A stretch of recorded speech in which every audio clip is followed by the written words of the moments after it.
Hi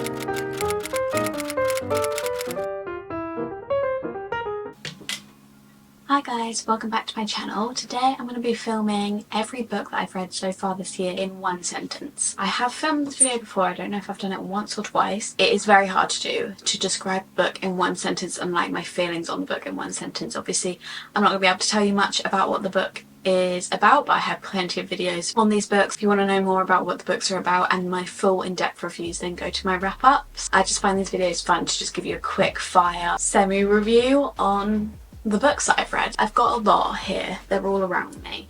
I've read 34 books so far this year. Okay, so let's just jump into it. So the first book I read was Bride by Ali Hazelwood. Honestly, the first word that comes to mind is not, but I'm not going to say that. I'm traumatised by the word not now. And I understand that it's like in that genre, it is a very normal thing, like it is put in many of the books in that genre, but it's just, for someone who had no clue of that genre at all, that was very shocking to me. Bride by Ali Hazelwood in one sentence. It was interesting, it was fun, but it wasn't anything memorable. I've kind of forgotten the book already, but it's a quick fun time. One of my 5 stars, which is The Wicked King by Holly Black. This one, I would say the ending is probably one of the best endings I've ever read in a book, minus House of Sky and Breath. I don't know, it just completely shocked me to my core. This book is a masterpiece and I love it so much. I don't have any like quick witty one sentence reviews. Next I read a Dostoevsky book. This is White Nights. It also has another book in it. It's just a very short book, so I would just say that it was a nice break from the normal books that I read. I'm not sure if I'll read any more, but there's not much I can say about it because of how short it was. I do still remember it, so it's not forgettable. It hasn't left a lasting impression on me or anything. Then I read The Queen of Nothing by Holly Black. This one is the last book in the Cruel Prince series, and I would just say probably masterpiece, to be fair. The most stressful book I think I may have ever read in my life. Yellowface. I've never felt so conflicted and so confused to be in my own brain whilst reading a book. Oh, this is making the camera go weird, so I'll hold it down here, but I hate the character so much, but then so interested in what's going to happen to them. Then I read 2 novellas. There's not much to say on them, but I read The Lost Sisters, which you're supposed to read, I think, in between The Cruel Prince and The Wicked King, but I forgot. So I read that one by Holly Black, and all I can say is her sister is a B word. And I will start the Taran hate club. We had How the King of Elfame Learned Hate Stories, and all I can say is I love Carden.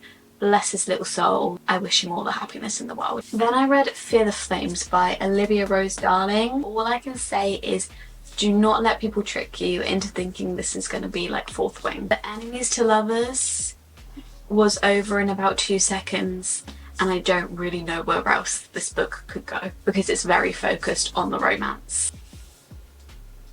Masterpiece. I don't know what else I could say. The only word that springs to mind is masterpiece, and also Xaden. Speechless. The best male main character to ever exist. Ever. And the best series ever. I do not know how Rebecca Yarros's brain did this because my brain struggled reading it, but in a good way. The Ballad of Songbirds and Snakes. Read this before watching the film, or if you've watched the film and you thought Hot Snow, hot and sexy, like he was in the film. In this one he is, I don't know what they did to him in the film, maybe it's just because Tom Blythe played him, but he is not that man in this book. Be prepared to be in the brain of a sociopath, really. Then we have The Awakening, which is the first in Zodiac Academy. I am never trusting recommendations ever again. I'm not gonna say that it's objectively a bad book because people can like whatever they like, but I was shocked when people told me like how good this series was. Then I read that book. I was like, I don't see how our paths have gotten crossed here. And I know people say like continue, it gets better. I don't think I can get past a man like who is basically pretending to be a doll. Basically my one sentence review for the Zodiac Academy is the men in this book they need putting down. They are a disturbance to my soul. Sorry, this is way more than one sentence, but I didn't realise when I went into it that it was like a dark romance fantasy. Well, I think I did, but I don't think I realised quite what that meant. Out of the Woods by Hannah Bonham Young. Really refreshing to see such a different perspective than what we normally see in a romance, and that was really nice to see, but it wasn't the most interesting book I've ever read. Beautiful Ugly by Alice Feeney. I don't like reading books from a man's perspective, especially in a thriller. I just feel scared of them. I can't even remember what the ending of this book was. I fear nothing will ever be rock, paper, scissors, and that is my review on that. Half a Soul by Olivia Atwater. Completely forgot I read this book. If you told me to name the books I've read this year, there's not one part of me that would have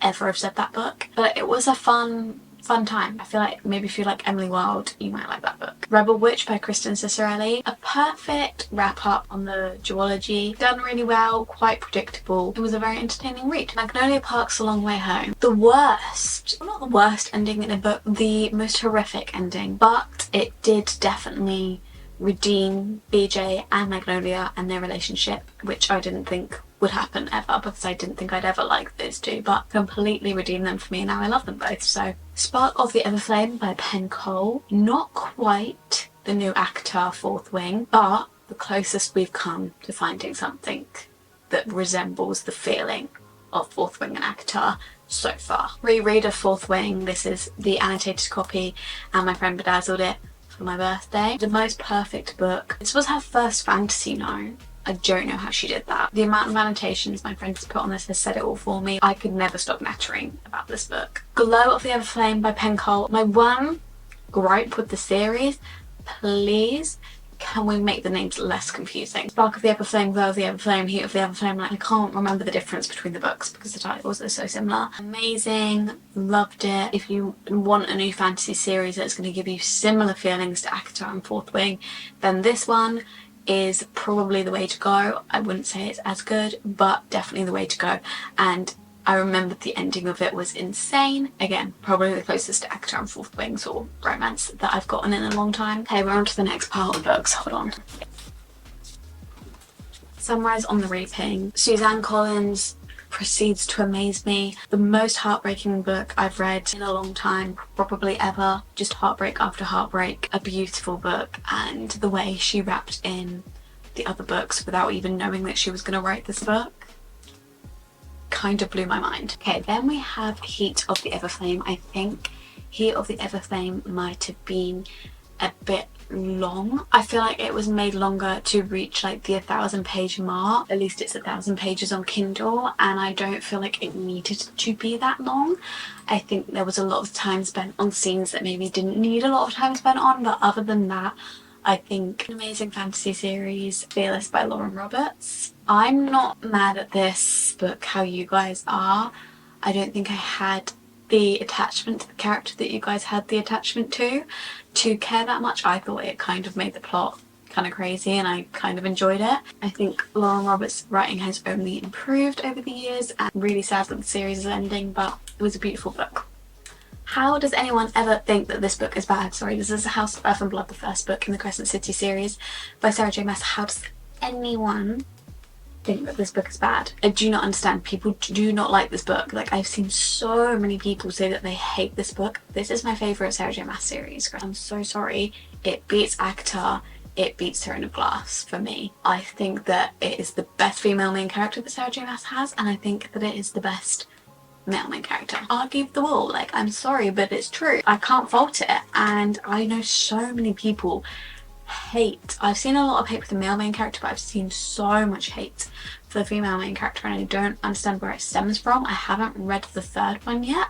Maybe it stems from there. I don't see the hate for her yet. I think that she is the most real character that Sarah J Maas has ever come up with. She has flaws like a normal human being. I don't see what any need to hate on her. I think that she's her best female main character. Daisy hates The Great Undoing. Just bless Julian's little heart.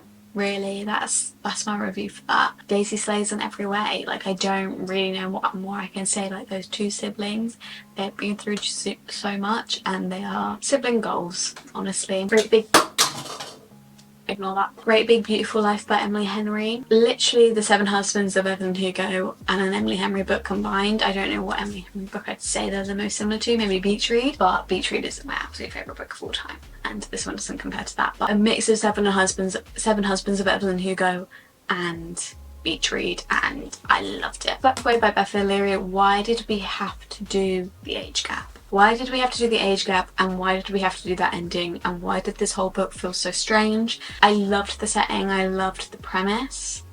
The execution was very strange. House of Sky and Breath, Best Book of the Year award goes to this one. The best ending I have ever seen ever in a book, ever. Just the best time reading this book. Like, I'm going on to the third one, also the floppiness of this one. House of Earth and Blood, and the third one. I've already corrected the spine of this one because it was annoying me so much I haven't even started reading it. That is disappointing, isn't it? And then you get this one.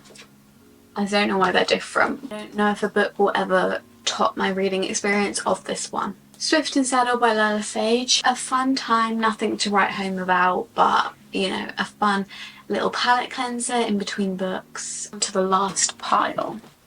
Heavenly Bodies. Very promising premise, quite a promising start, but it fell off towards the end and it wasn't what I wanted it to be. It kind of gave me similar vibes. Oh, I put the cover on upside down. Gave me similar vibes to Fear the Flames, and actually the author of Fear the Flames has a quote on the front, and I think they're friends. Was a fantasy book that just missed the mark. But I did still enjoy it, but it wasn't anything spectacular. Magnolia Park's Into the Dark. A roller coaster, an actual roller coaster, so much so I did not know what to rate it at the end. I think I've changed my rating like 50 times. I'm so sad to say goodbye to Magnolia and BJ's story, but I think it ended in the best way. The healing that was done in this book was very much needed. Finally, they both went to therapy. Emma by Jane Austen, not my cup of tea. There was a certain character in this book that needed to shut her mouth, because I think about this many pages could have been taken out if she just did. Invisible Life of Addie LaRue. A little bit repetitive, obviously, it's going to be, with the fact that she just keeps being forgotten by people, like, it's going to get a little bit repetitive, but other than that, I think it was a very beautiful book with an amazing message behind it. Lost and Lassoed by Lila Sage. Again, fun book, but it's not like anything to write home about, and I won't remember it that much, but it's definitely like a fun, quick read. And finally, we have Lessons in Chemistry. I feel like I didn't really know what this book was. I didn't know whether it wanted to be funny or serious, and I guess you can be both, but I didn't really know what I was supposed to be feeling at different points in the book. I don't know if it was supposed to teach me about feminism, but I think most of the things in here I already knew, or if it was just supposed to like show you an uprising in feminism. I feel like this about a lot of books that are like feminist literature is that I have grown up with a very strongly feminist upbringing, and I feel like a lot of the things that they talk about in these sort of books I've known since I was out the womb, like I've thought of since I was out the womb, so I've never really been that blown away by a lot of them. But I do think it was interesting. I did still enjoy it, but I just didn't really know what the main message and the main point of this book was. But maybe if you want to read more about feminism and you want to read more like empowering stories for women, then by all means. Yeah, I did enjoy it. It was interesting. It did keep me reading, because I feel like I've heard so much about this book and I thought it'd have a bit more to it. And that is every book I've read this year in one sentence. They weren't all one sentence, let's be honest, but I feel like I've had a good reading year so far. I've definitely had a mix of books, a mix of genres, and definitely some highs and lows. I will probably do another one of these videos at the end of the year with the rest of the books. I don't know if you can get much of a recommendation from these, but if there's any that tickle your fancy, maybe you could go look at my